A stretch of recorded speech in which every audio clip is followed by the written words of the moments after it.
Como todas las semanas respondemos a gente de izquierda o a peronistas. Sin embargo, siempre aparece alguno que se zafa. Y acá tenemos el primer ejemplo. De los 4 mensajes, 2 son realmente interesantes, los otros 2 no valen la pena. Ojalá que la izquierda gobierne la Argentina. Lo que habría que hacer es prohibir a la Argentina pida préstamo al FMI. A ver, pedir préstamo es porque necesitas plata porque no podés cubrir tus cuentas.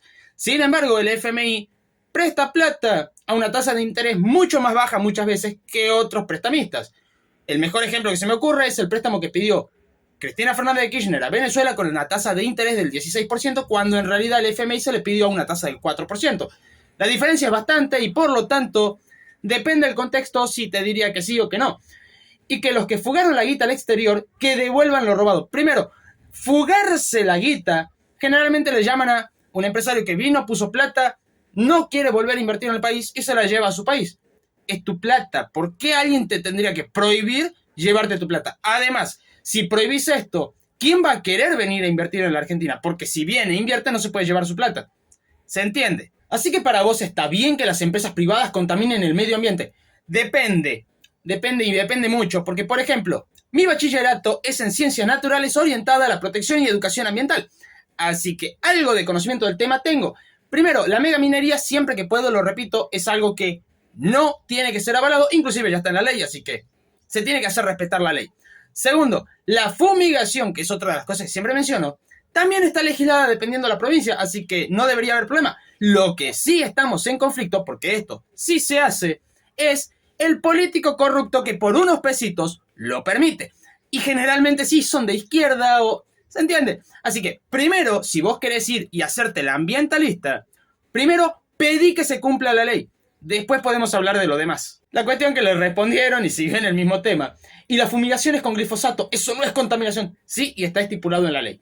O la contaminación que hace Barrick Gold en San Juan, contaminando con arsénico el agua, perjudicando a los productores vitivinícolas. ¿Eso no es contaminación? Sí, también. Pero también está estipulado en la ley.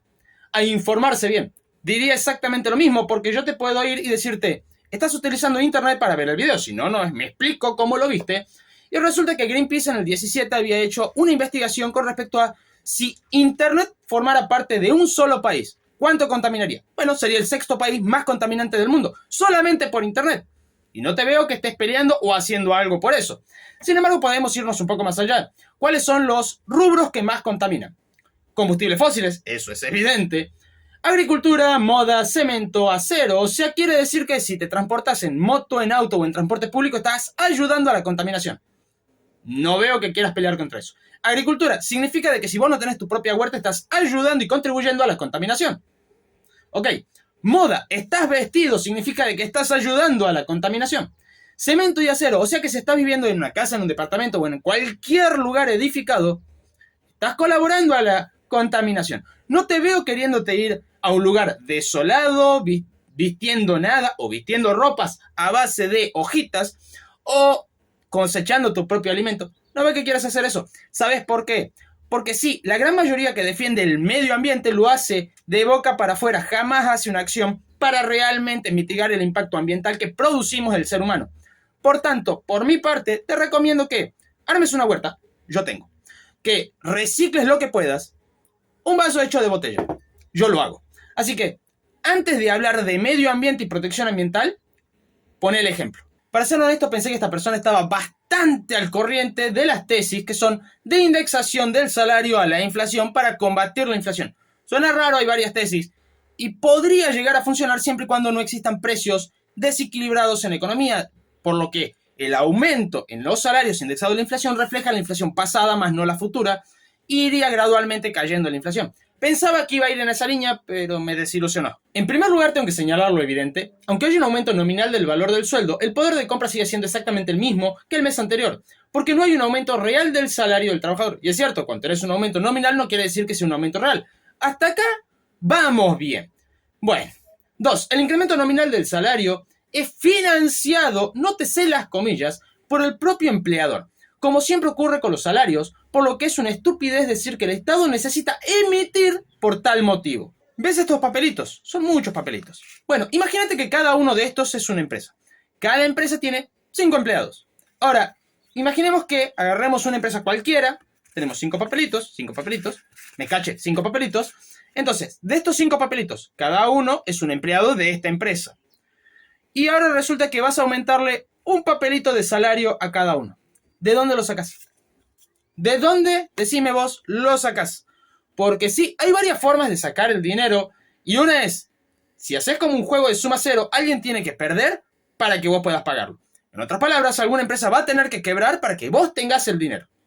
Eso sería un juego de suma cero. Ahora, si vamos a un juego de suma constante, significaría de que estos no son los únicos papelitos que tenés para repartir. Significa que tenés, además de estos que estás utilizando, tenés más. Y por lo tanto, podés hacerlo. Sin embargo, si no emitís, entras en un juego de suma cero. Si emitís, entras en un juego de suma constante. Sin embargo, tenemos otro problema. La emisión genera inflación, es un principio básico de la economía. Pero ¿puede no generar inflación? Y sí, puede no generar inflación bajo ciertos aspectos y ciertos parámetros muy puntuales. Y el mejor ejemplo es Estados Unidos, ya que siempre lo mencionan, que siempre emite mucho y tiene baja inflación. ¿Por qué? El dólar es demasiado valuado por la gente. Entonces, este papel no vale nada. ¿Por qué? Porque nadie lo quiere. Ahora, ¿qué pasa si a este papel todo el mundo lo quiere? Yo acá tengo, ponele 4 papeles. Bueno, resulta que hay 100 personas que lo quieren estos 4 papeles. Va a tener un valor muy alto. Pero yo sé que la demanda es alta. Y sé que el valor va a seguir siendo alto, aunque yo agregue 3 más o 4 más.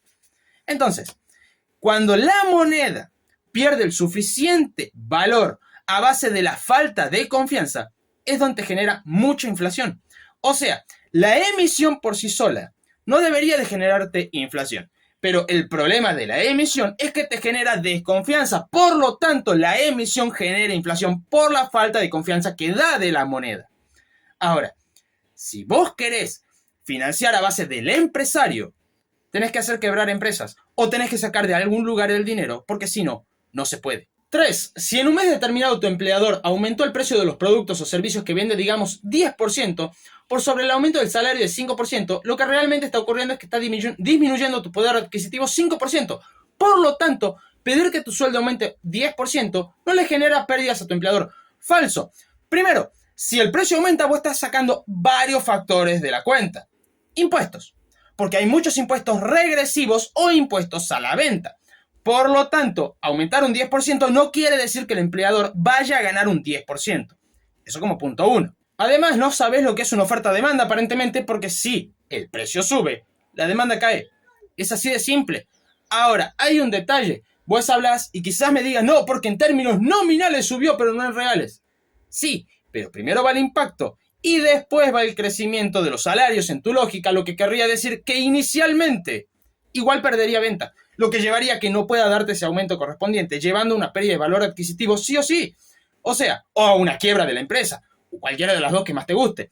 Entonces, hay muchos factores que no estás teniendo en cuenta, porque para este análisis agarraste y dijiste, bueno, ceteris paribus para todos los factores que me puedan llevar a que fracase mi modelo. Y es lo que realmente hace la gente de izquierda. Aunque me digas no soy zurdo, la verdad es que no te creo. Y no te creo por 2 motivos. El primero, algún liberto. Así que me menosprecias por algún... Bueno, listo, dale.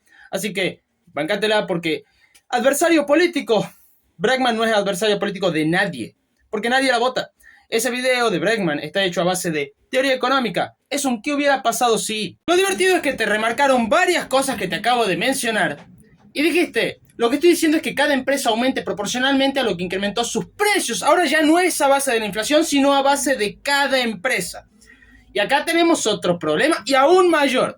¿Qué pasa con aquellos sectores que hayan crecido sus precios por debajo de la inflación general? Por ejemplo, que haya aumentado 1% y la inflación general haya sido 3%. Pierde poder adquisitivo. ¿Qué pasa en el caso contrario? Aquellas empresas que aumentaron mucho más su valor en términos nominales, pero la inflación fue menor. Y bueno, ahí tenemos otro problema, porque esos van a ganar, los otros van a perder. Estamos en un juego de suma cero. En cuanto al argumento de que las empresas se van, es uno de los más ridículos que hay. Perdón, si no te permiten ganar dinero, ¿vos qué haces? ¿Te quedás o te vas? Porque inclusive vos mencionás lo siguiente. Los empresarios ganan dinero, ya que para eso ponen la empresa en primer lugar. Ponen la empresa para ganar plata, no los deja ganar plata, levantan las cosas, se van a la mierda. Inclusive, pongámoslo en tu lógica. No se van porque aún así pueden estar ganando. Resulta de que hay algo en economía que es en términos marginales que ves la cantidad de trabajadores y ¿sabes cuál es el detalle? Que llegado a un punto en el que cada trabajador te equivale a 0 ganancia, no contratas más. O sea, que si vos bajás la rentabilidad, el empresario va a dejar de contratar gente o va a correr gente. Eso es lo que te va a llevar. Tampoco se puede caer en el extremo de permitir que pongan las condiciones que se les antojen. Para eso tenés la ley. Si hay condiciones inhumanas, es porque algún político corrupto lo permite. Así que, te digo lo mismo que le dije al ambientalista. Primero, pelea porque se cumpla la ley, después pelea por todo lo que se te cante. Caso contrario, podés volver a permitir la esclavitud, y ahí seguro que vas a tener condiciones más competitivas de todo el mundo. ¡Falso! La esclavitud, sabes muy poco de cómo se eliminó la esclavitud. Primero, hay una cuestión humanitaria, hay una cuestión moral, hay una cuestión de libertad, y hay una cuestión económica también. A los esclavos no se les permitía capacitarse en su gran mayoría. ¿Y sabes por qué? Porque un empleado, o en este caso, un esclavo capacitado, se quiere rajar. Y es más fácil porque tiene más herramientas para hacerlo. Ese es el motivo por el cual a mucha gente bastante termo de esa época se la logró convencer para apoyar a la eliminación de la esclavitud. Ahora, al permitir más conocimiento en estas personas, aumentó la productividad. O sea, vos no necesitas mano de obra esclava para tener rentabilidad, necesitas mano de obra capacitada. Los únicos que sí se oponían a rajatabla eran, por ejemplo, los de la cosecha de algodón, que no necesitaban capacitar a sus empleados, necesitaban mano de obra firme, barata y rentable, nada más. Así que en ese caso sí sería más competitivo, pero en términos generales a la sociedad que tenemos hoy, sería un paso hacia atrás. Inclusive te preguntaron con respecto a cómo hacer con la gente empleada del Estado. Sí, indexarlos también a la inflación. Y entonces, ¿cómo no querés emitir si los empleados estatales van a tener también esa indexación a la inflación? ¿Cómo querés hacerlo? Porque el Estado no genera riqueza y por lo tanto se basa en deuda, emisión y en impuestos. Que vas a aumentar los impuestos, pero eso haría que al mismo tiempo los empleados del sector privado no puedan tener ese aumento indexado a la inflación por el aumento de los impuestos. Entonces, ¿ves que haces agua por todos lados? Así que ya habiéndole dado todo el tiempo del mundo a los mejores argumentos, vamos a los más cotidianos. A mí no me importa lo que cobre Cristina Fernández. Yo no soy envidiosa. La jubilación y la pensión es su derecho adquirido. Sí y no. Primero, el derecho a la jubilación de privilegio viene si respetas ciertas cuestiones legales. Cosa que con la condena firme de Cristina Kirchner quedó demostrado que no cumple el honor ni la buena administración. Así que no es un derecho adquirido que valga la pena. Pibe, anda a estudiar un poco y después volver a hacer videos. Te recomiendo que leas al menos los primeros 4 capítulos de El Capital de Marx. Bueno, el remedio para la ignorancia es estudiar. Coincido, el remedio para la ignorancia es estudiar. Segundo, he leído El Capital de Marx. Me ha costado, pero lo he leído, y varias veces porque lo tenía que rendir. Así que sí, lo tengo bastante leído. Marx, Keynes, entre muchos autores que solamente repiten lo mismo. Ahora, yo te recomendaría leer Camino de Servidumbre de Friedrich August von Hayek. Vas a ver que el socialismo, el comunismo, es esclavitud. Porque este libro hace lo que siempre hacen los de izquierda. Lo he mencionado en otro video, lo he mencionado en este. Ceteris paribus. Ceteris paribus significa dejar las variables quietas, que sean constantes. Lo que quiere decir que si yo pongo todas las variables constantes, puedo hacer en el papel lo que se me ocurra y va a funcionar porque las variables ya las tengo controladas. Entre los que enloquecieron tenemos a Matías. Hay 6 millonarios de Argentina que con impuestos pagaban todo, pero vos preferís defenderlos. Bien hecho, chico.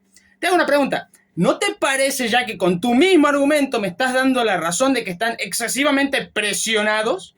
Y que por lo tanto, al ser millonarios, tienen la opción de levantar sus cositas e irse al diablo?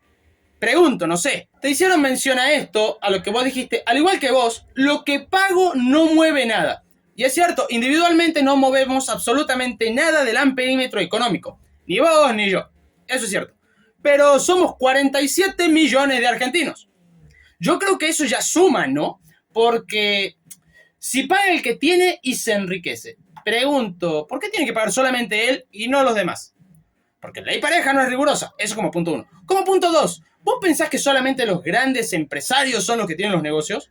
No, hay gente muy pequeña que tiene negocios y está igualmente presionada que los grandes empresarios. Y acá hay algo en lo que sí te voy a dar la razón Nobleza obliga. Los impuestos pagan los asfaltos, escuelas, puertos, alumbrado. ¡Uf!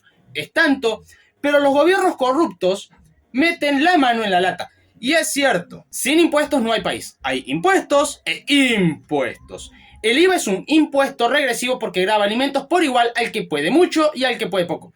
¿Cierto? Por eso mismo una de las cosas que más se pelea es que el IVA vaya a niveles normales. No que desaparezca, sino que vaya a niveles normales. Sin embargo, para que vaya a niveles normales, primero tenés que acomodar las cuentas públicas, porque si eliminas o reducís el IVA sin hacer el ajuste correspondiente, lo que va a pasar es que vas a necesitar financiarte de alguna forma.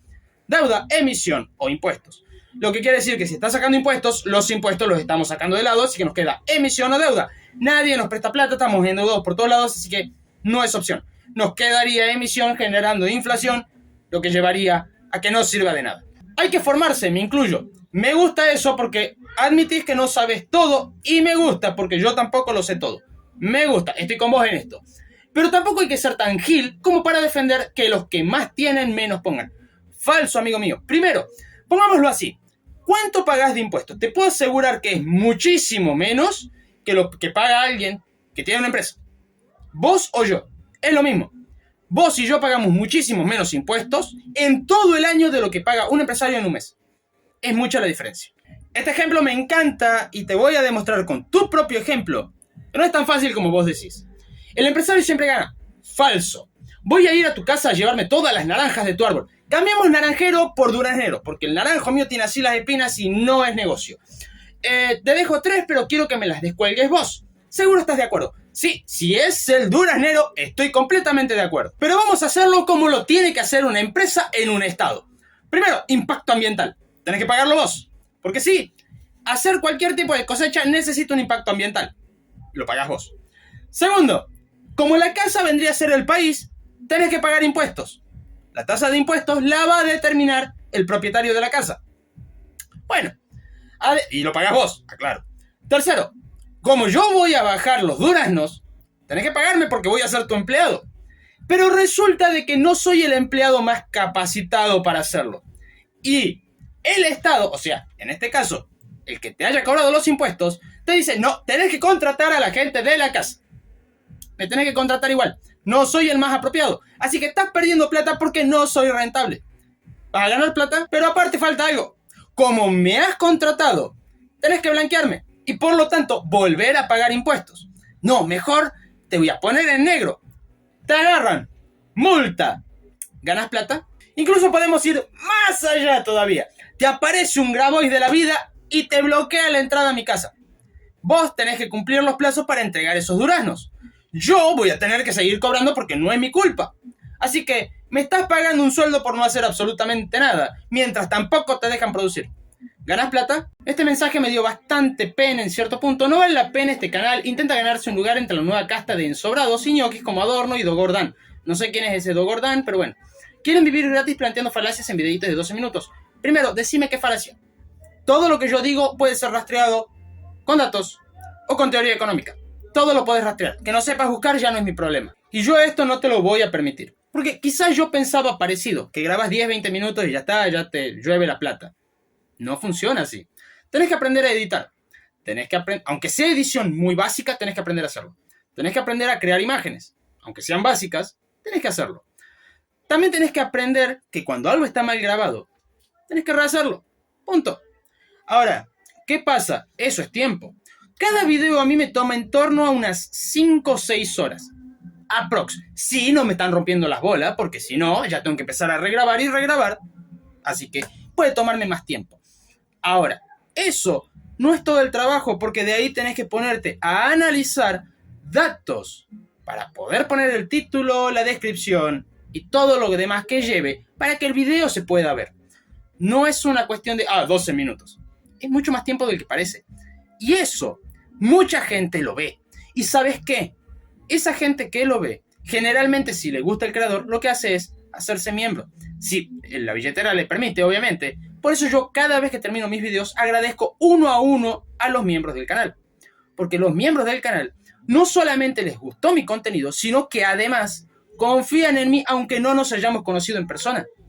Eso habla mucho. Y no habla para mal. ¿Sabes lo que habla?